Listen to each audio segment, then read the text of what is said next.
I would like to thank the Call to Holiness for actually allowing me to actually come and have this honor of actually speaking before everybody that's here.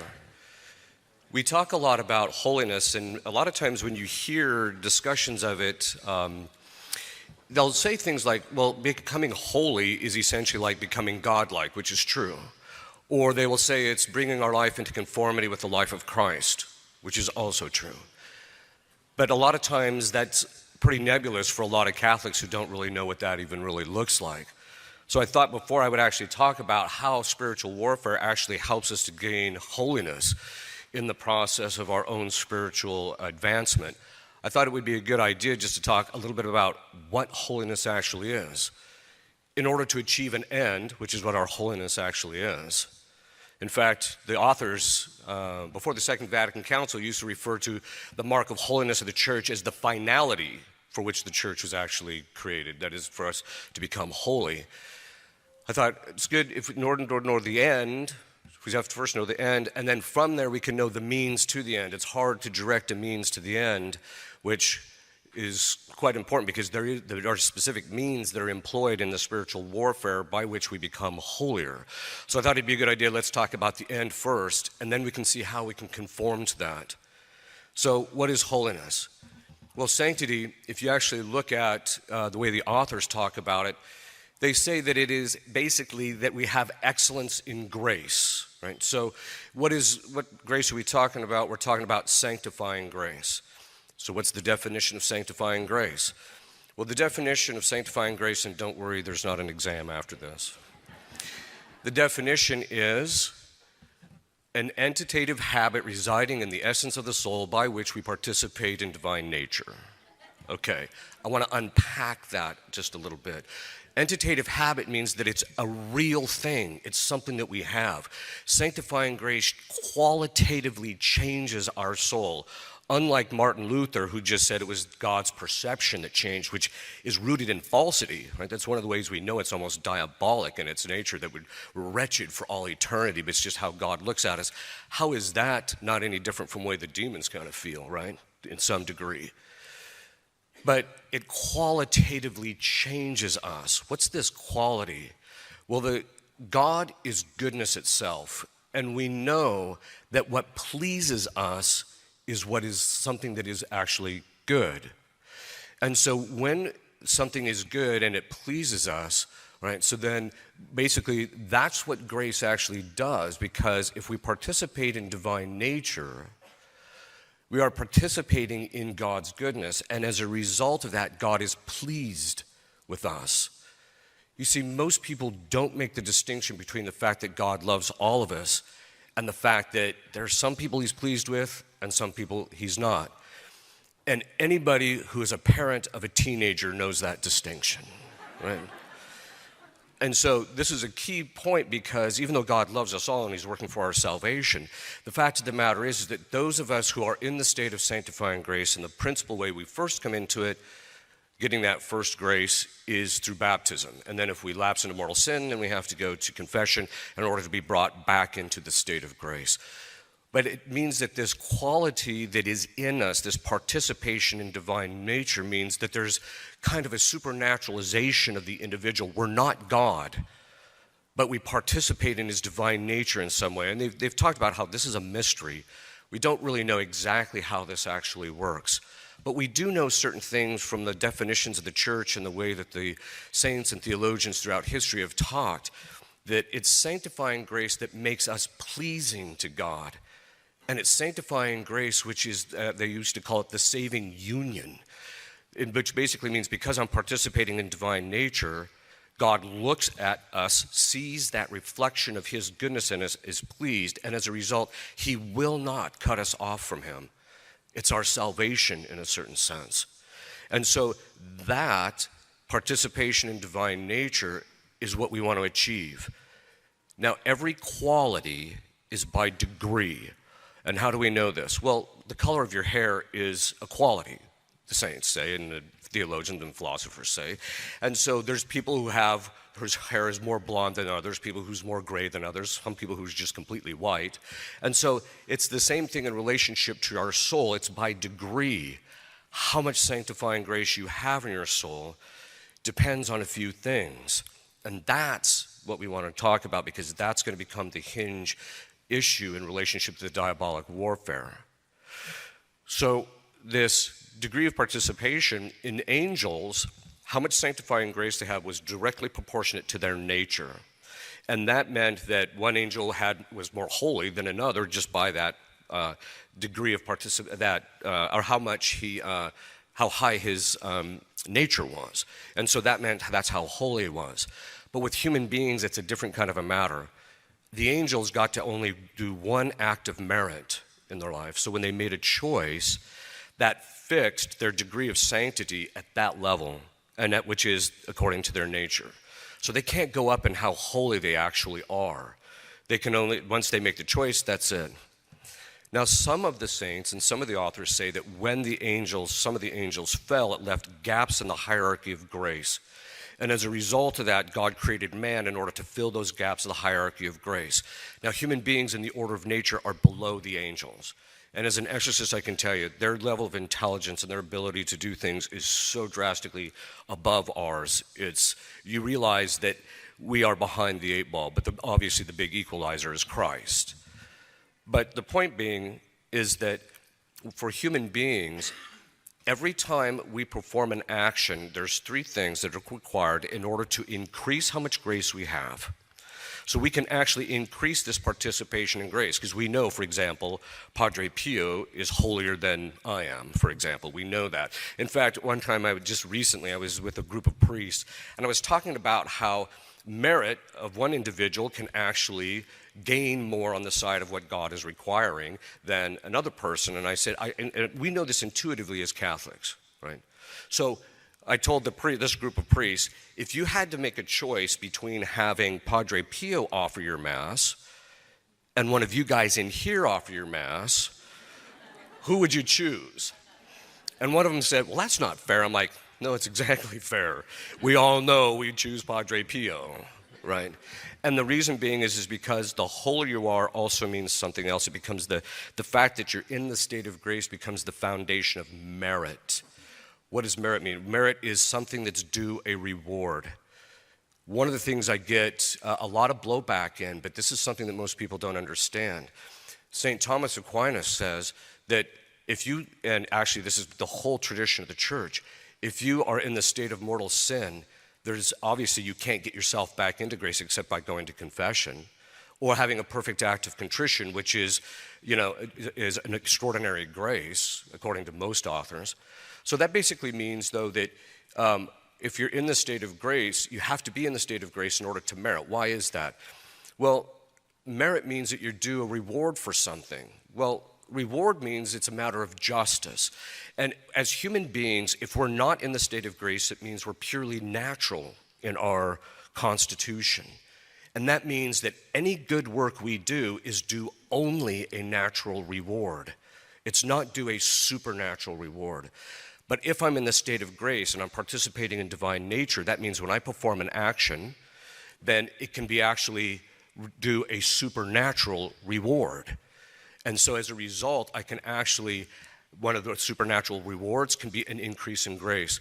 So if I'm in the state of grace, and then I perform a morally good action, the saints say, and then in addition to that, I then have a supernatural intention, I can actually increase, I can do this for the sake of increasing my holiness or my sanctity or for other graces, and I can actually increase how much of this quality of sanctity that I have in my soul.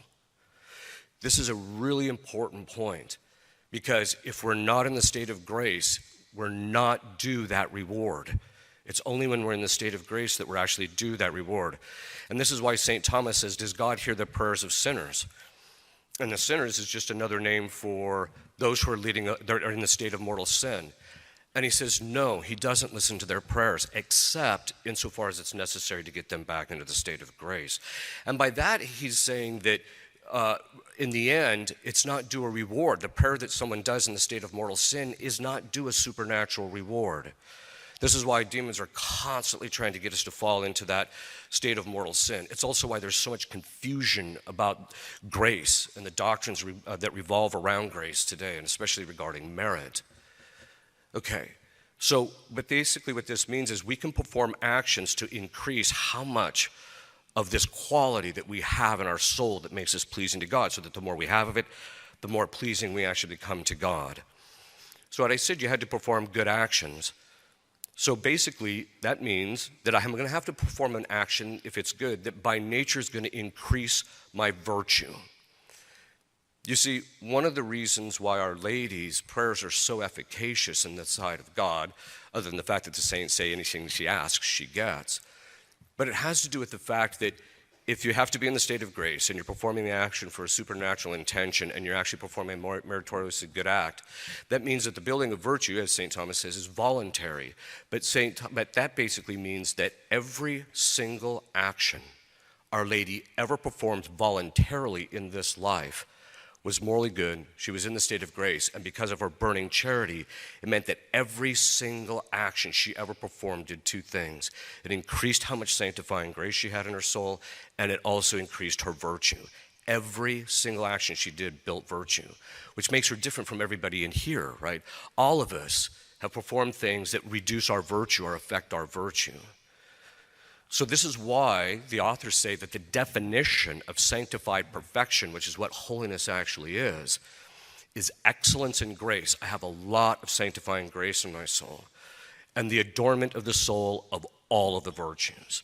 It's precisely in building the virtues that I become holy when I do it with a supernatural intention and I'm in the state of grace.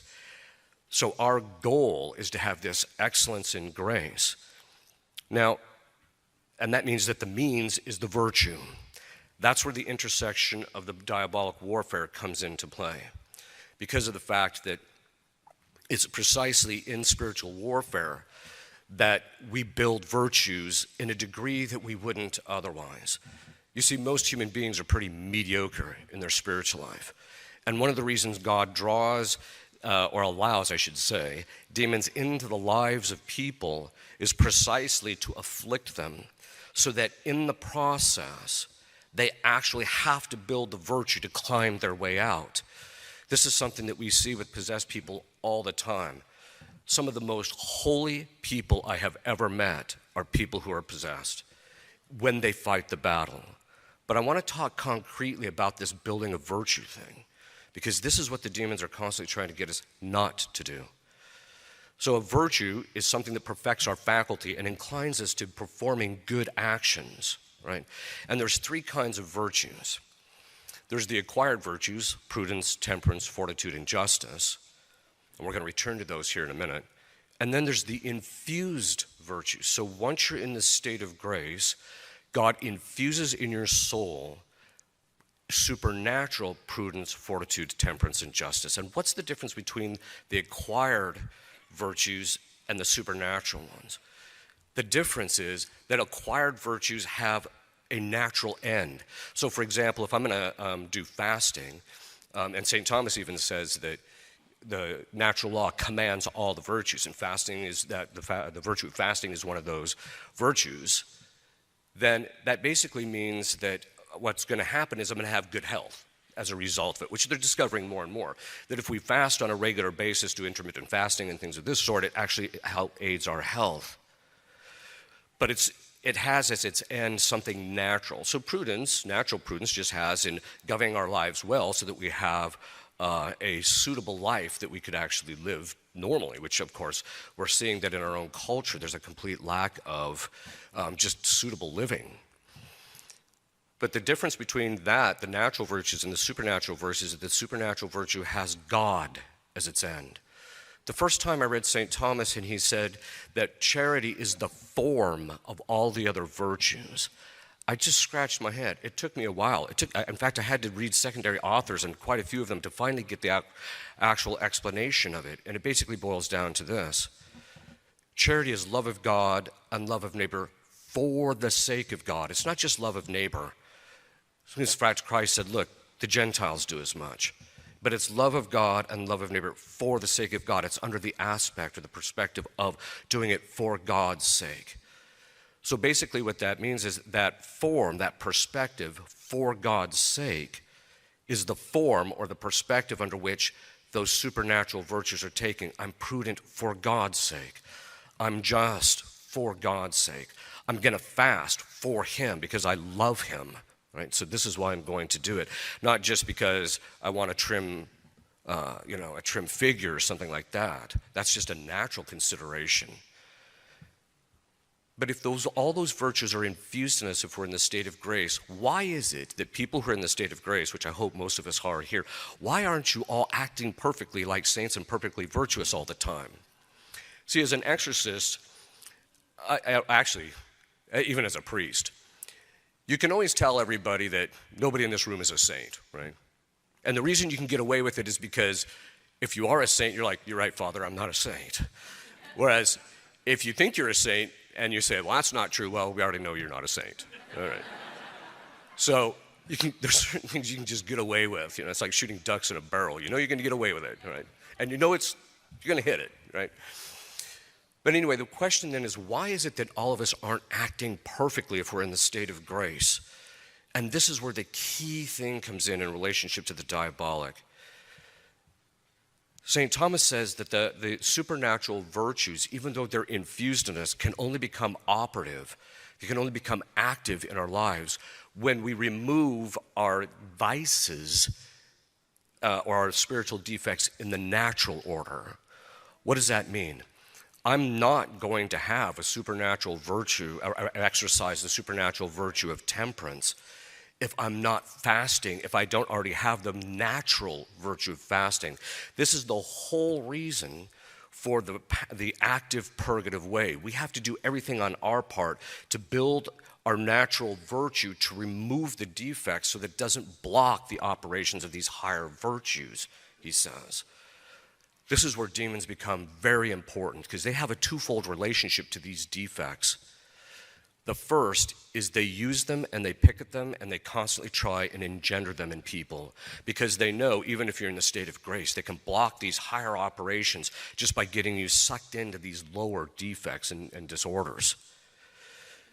And so this is one of the reasons why we have to really work on that. Even if you're not under diabolic attack and you're not having a lot of spiritual warfare in your life, you have to get those removed so that these higher virtues can become more operative. And then the other aspect that they relate to in that regard is that that is a weakness which empowers them. It's precisely because our virtue has become so unvirtuous and with all the sin that's going on that we're actually empowering demons. In a certain sense, demons do not increase in power. Their wills are fixed, and we don't give their wills more power to act in relationship to us. What happens is through our sins, our defects, and all the things that we're doing, we weaken ourselves, which makes their already static seem more powerful in relationship to us. So it's really our own weakening that's actually occurring in all of these things that we're actually seeing in our own culture. It's very difficult for us to see. I'm going to return to the fact that we're all suffering now, even in the spiritual warfare component, as a result of how sinful other people are. So when people say their sin is private, that is completely not true. Yeah, it might be done in private. We also know it's all going to be revealed at the final judgment. But the fact of the matter is that if by other people doing things behind the scenes in a sinful way, it empowers the demons so that they can start afflicting the rest of us. So there's no such thing as private sin in that respect. The other virtues are the virtues of faith, hope, and charity. And these also, charity becomes perfected by the perfecting of those supernatural virtues, which means I have to overcome those lower defects. So as I start gaining all the natural virtues, this is why knowledge of what the virtues actually are. Some say there's 64. I've looked at other authors. Most of them say there's 64 virtues. Some of those can be subdivided, etc. But most people don't even know what the basic virtues are because we have not been teaching them from the pulpit, unfortunately. But if we know what those virtues actually are, we can then intentionally start building in them. And we have to start doing this in our families. We really have to start teaching the children, this is the virtue you need to work on, and this is why you need to, and this is what it'll do for you. Because virtue comes from the Latin word vir, which means power, right? And so it gives us a power. It strengthens the individual in the spiritual warfare. But then, as I mentioned, the demons try and get us to be weak, because then we're more easily manipulatable. And one of the ways that they actually do it is that in every single vice, there is a psychology that revolves around that particular vice and is particular to it. That psychology is a psychological compatibility that we have with the diabolic. Right? Because if we have a problem with anger, then we have that same type of psychology that exists in the demons. And the demons spend an enormous amount of time not just trying to get us to be vicious, but to engender the psychology that all goes along with it so that it's more easily manipulatable. And we become, therefore, more manipulatable. And so there has to be a recognition. There's very often with people who, even if it's a minor defect, sometimes we have to stand back and ask ourselves, what is the psychological compatibility I have with the diabolic? In possession, there's 6 stages of liberation. Stage 6 is actual liberation. But in the first 5 stages, you can actually plot exactly where someone is in those 5 stages of liberation by how much psychological separation they've gotten from the demon that possesses them. And it doesn't become perfected until you get to stage 5. But when they're in the meantime, there's this intermeshing of the psychology, and the demons have a lot of influence in the person and afflict the person a lot. So what this tells us is that if we're going to engage in the spiritual warfare effectively, we have to overcome our defects. The second component in relationship to the diabolic, in relationship to those defects or vices on a natural level, is that I mentioned that that's how the things they use against us. But it's precisely the things that they probe and test to see how bad you are. Because and this is something I learned as an exorcist going in. One of the exorcists that trained me, he said, get ready, your life is about to change. And it's true not only just on the external levels, because you have to start doing a lot more praying to keep the demons from afflicting causing oppression and afflicting stuff external to you. But it also means they're going to probe and test your interior life at every single corner to find out where your virtues and vices are. And this is something which they do. They test it and they use it because they're trying to find out what is this person's weakness. Because once they find out what your weakness is, then they can actually go in there and take you out. And they'll try, even if they think you have virtue in a certain area, they'll just throw it up against the wall to see if it sticks, see if there's a reaction. Okay, so this basically means that God uses the demons in a very specific way. There is a lot of talk today about God's mercy, and it's absolutely true. As an exorcist, the mercy that you see God give to these people sometimes is so astounding. It's stuff that you reflect on for days. It's just seeing how merciful God is to somebody in that liberation process. And he is infinitely merciful, but he's also infinitely just. And this is something that we're not talking about. I think we're heading into a time, and we're already suffering a certain amount of his justice, just by virtue of the fact that as we become sinful, our society is breaking down and things are becoming more and more difficult just to function within our society in a normal fashion. And that's the precursor, right, to other things that could happen if we're not careful. But God is infinitely just. This is one of the things that you see in the lives, and you see in the demons when they manifest, is how exacting God's justice. We already know this from the Gospel of Matthew. In the Gospel of Matthew, it says he will throw you into jail until you pay the last farthing. So God is going to extract justice either in this life or in the next. So that being the case, and my intention is not to scare people, one of the things that you become very much aware as an exorcist is that it is God's desire that we're underneath his mercy. But on the other hand, there's also justice in relationship to things. And one of the things that becomes very clear as an exorcist is that there's certain times when demons possess people precisely because God wants to punish them.